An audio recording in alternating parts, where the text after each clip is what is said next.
Hey Star, welcome to the cosmos. It's been a minute since I released my last video, and I've been doing a little bit of maintenance and filler builds in the background while I have been busy. And so this area up to the right and behind my character is inaccessible, and I just kind of filled that in with plants and bushes and leaves and a couple wheat fields. And then down here I have the beach for the residents of the island, so it's a little less fancy than what I set up for the tourists. It's got some weeds going on, and I thought this turned out really cute. I'm a huge fan of lighthouses, so I was really excited to include that one in this build.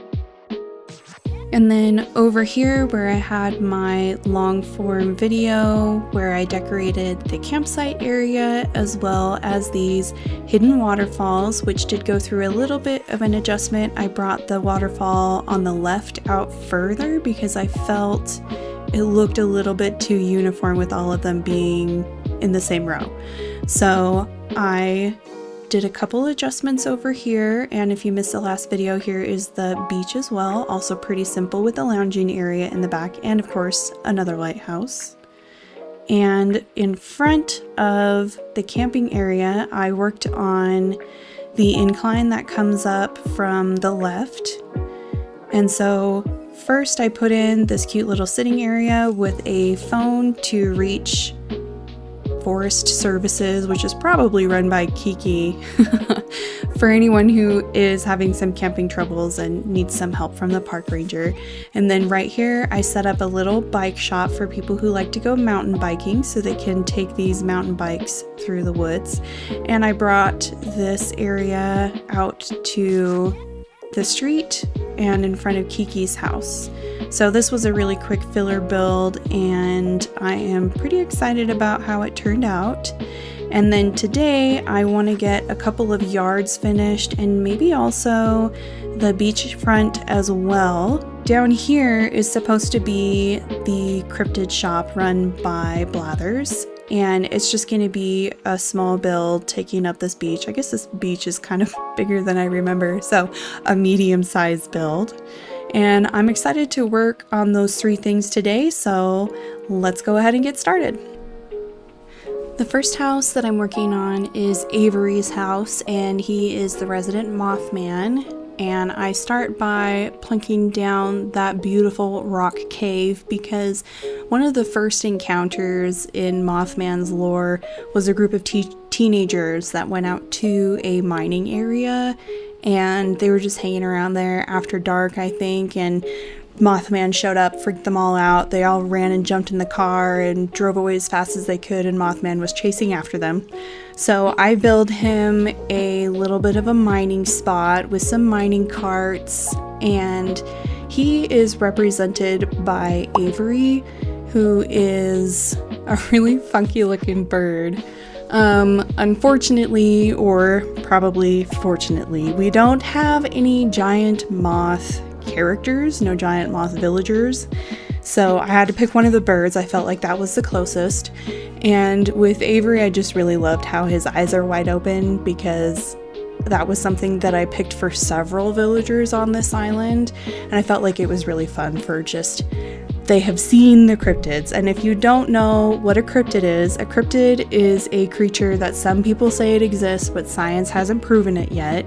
Bigfoot and the Loch Ness Monster are the two biggest examples, so if you know who they are, you know what a cryptid is. And Avery, I actually forgot to put on the island for a while. I had the darndest time getting Snake off of my island, and by the time that I finally got him off of my island, I completely forgot that I was supposed to replace him. I think I spent like 2 full days just time traveling, trying to get him off of my island. Which, by the way, his signature phrase is bunyip, which I heard it and I was like, oh, that's cute. It's like a bunny turnip. But then I was looking it up later because that doesn't make any sense. And a bunyip is actually a cryptid in Australia. It's like a freshwater creature that looks really weird. It looks really weird. Honestly, most cryptids do. And So then I was like, that's kind of funny that my starter villager for my cryptid island uses the name of a cryptid as his signature phrase. Anyway, that was the mishap with Avery, and I just spent a couple weeks on the island, and I was like, where is Mothman? I never see Mothman walking around town. That was because I hadn't put him on the island. So now he's here, and now I'm building him a house, and I'm very happy to have him because Mothman's one of my favorite cryptids, so pretty excited to be pulling together this little woodsy place for him to live. I also put in the hand cart, which has some, I think it's dirt inside that one, yeah, just to go with the mining idea.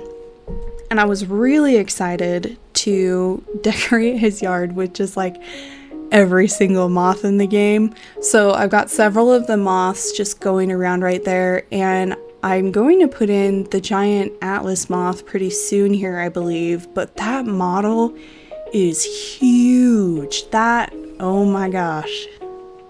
The giant Atlas moth is big. So I don't know if I should leave it or not. But when it comes up here, you can look at it and you can let me know what you think, because like maybe it's just fine that there's a giant moth in Mothman's yard because he is a giant moth. So I don't know, let me know your thoughts down in the comments. Mothman is a cryptid from, I think it's Pleasant Point. Hold please while I research this. Okay, Point Pleasant, West Virginia. I was so close.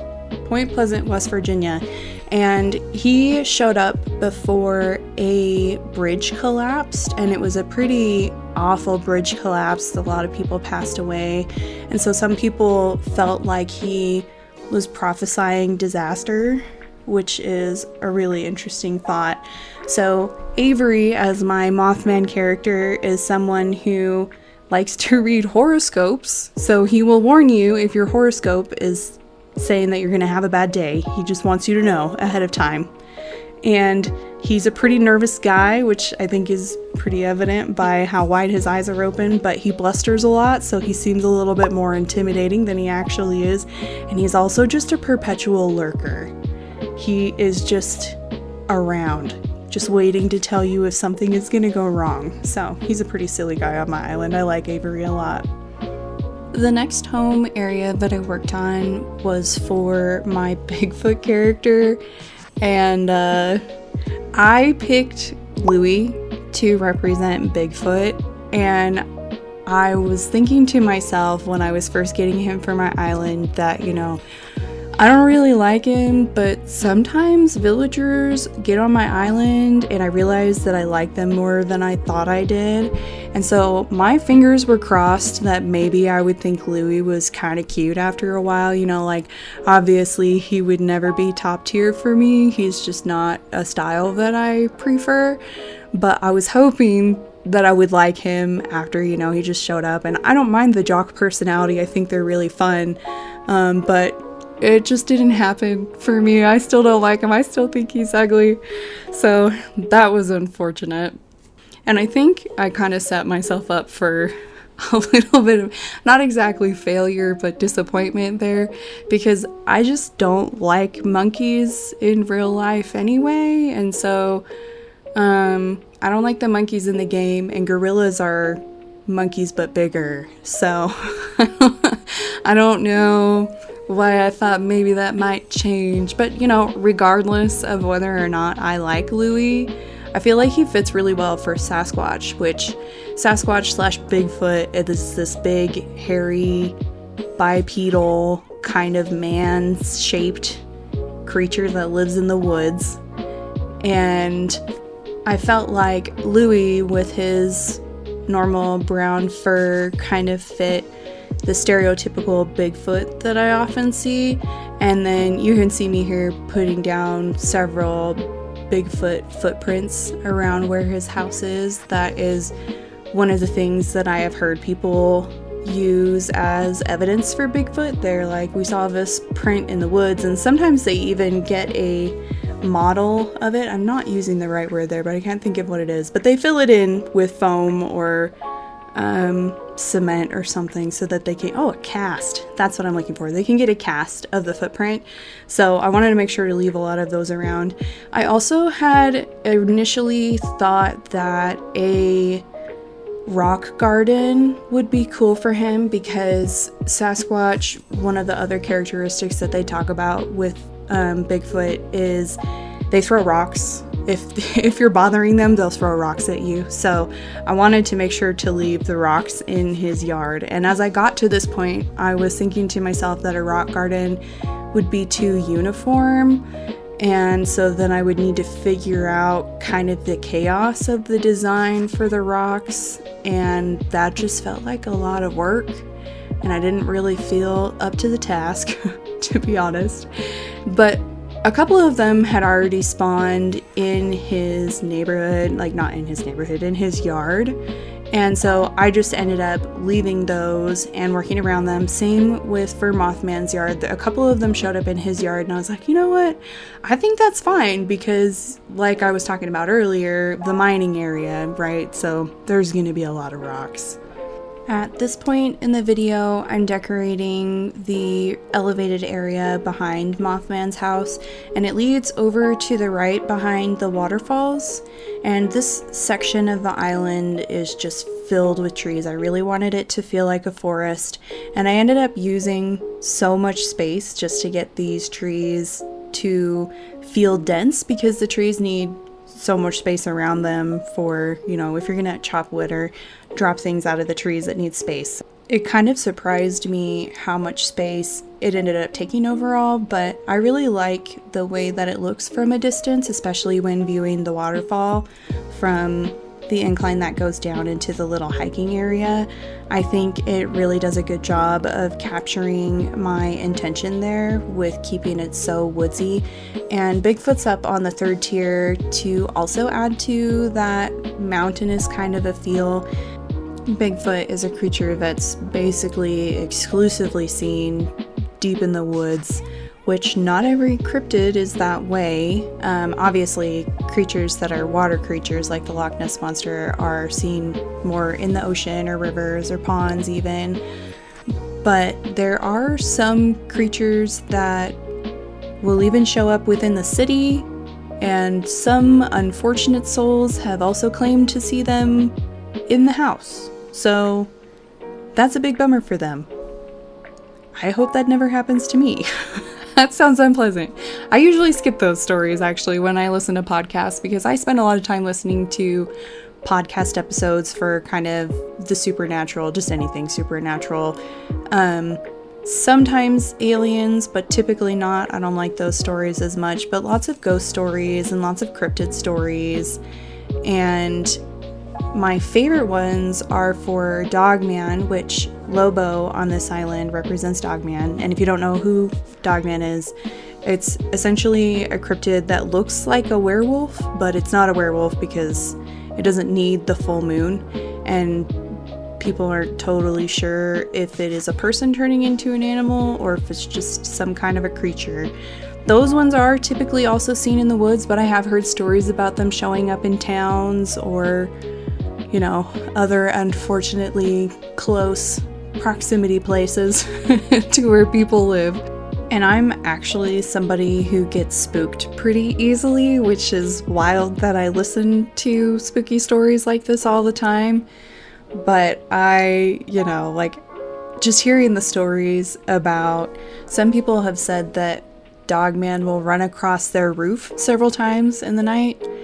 And I'm like, yeah, no, that's not for me. I'm out of here. I'm out of this one. Like, I'm good.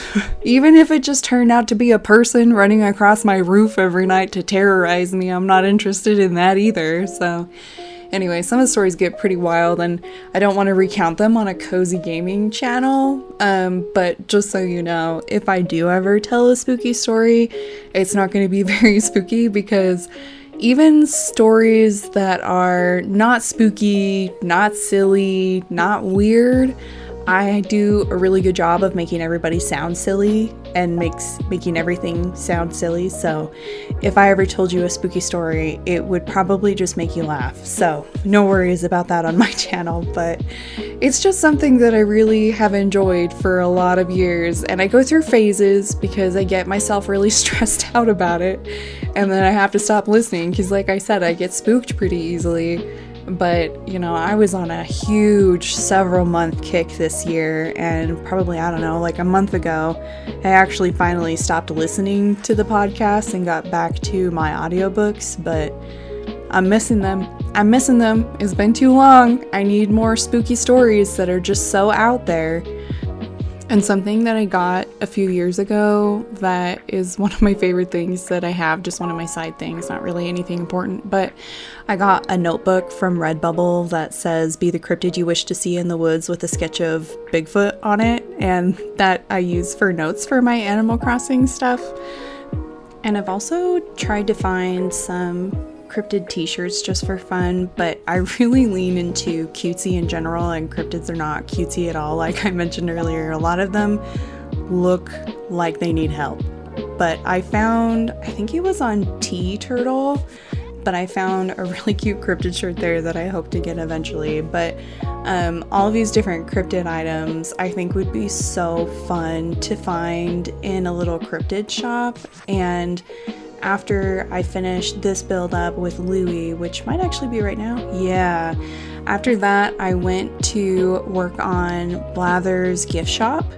And Blathers tent, I actually originally wanted to be in the hiking area. I was like, oh yeah, that tent would be perfect for somebody who's super into cryptids and they're just hiking out in the woods and they've got their 10 billion cameras that aren't going to catch anything and they're so committed.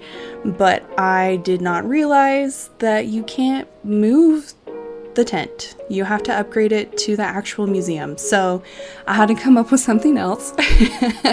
Now I know for next time.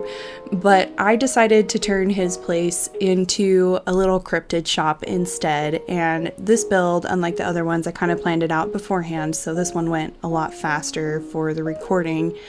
But I found a bunch of cute shirts and sweaters and hats in the custom designs portal just by searching cryptid, Bigfoot, Jersey Devil. I don't think anything came up for that one. No, yeah, I did find something.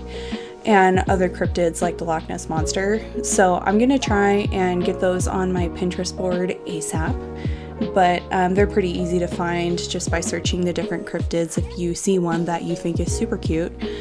And I felt like this was a good fit instead of his tent in the woods, since it had to be readapted for something else.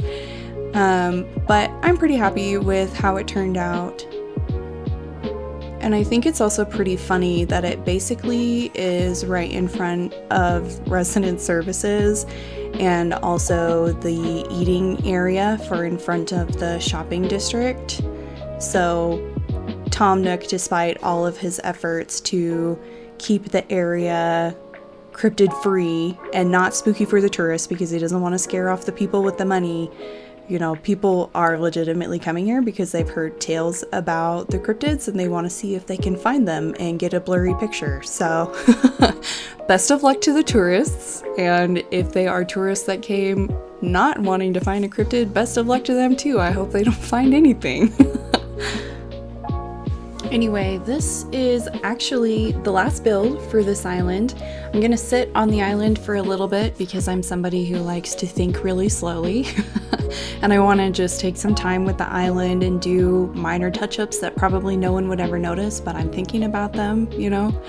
And I just wanted to say thank you so much for sticking with me or just popping in to say hi as I've been making this island. It's been a ton of fun to log this. One of my goals with my YouTube channel for Animal Crossing was to kind of keep a record for myself so that as my style changes or as I finish and have to delete islands, I've still got something to look back on. So I'm very grateful for you being a sweetheart and joining me on this adventure. and I'm not totally sure when the island tour will be up, but I want to make sure to do a really good job with that one because this island has a lot of story going on and I just love it so much. I love cryptids and I love how this island turned out, and it feels super, super cozy to me, even though it's got some spooky creatures in the woods. And I also wanted to say thank you for your patience, as it took me quite a while to get this next video out. I had some unexpected stuff happening, namely moving, which kind of came up a little bit last minute, and so there was a lot of chaos over the last couple of weeks, but there was not a single day that I did not think about my YouTube channel and wanting to get the next video out, because I'm having a blast doing this. So I wanted to thank you again for coming back for the next video, and I look forward to putting out more content for you guys. I do want to participate in the Last Resort Island Challenge still, and now I'm kind of down to 2 months instead of 3 months because of all the chaos that's been happening lately, but the island is started in the background. I have my villagers, I'm ready to go with that. I might have to do some builds off camera, but if you don't mind long form videos without commentary, I can do those too. So just let me know in the comments your thoughts on that, and I will close this off with some beauty shots, and I hope that you have a stellar day.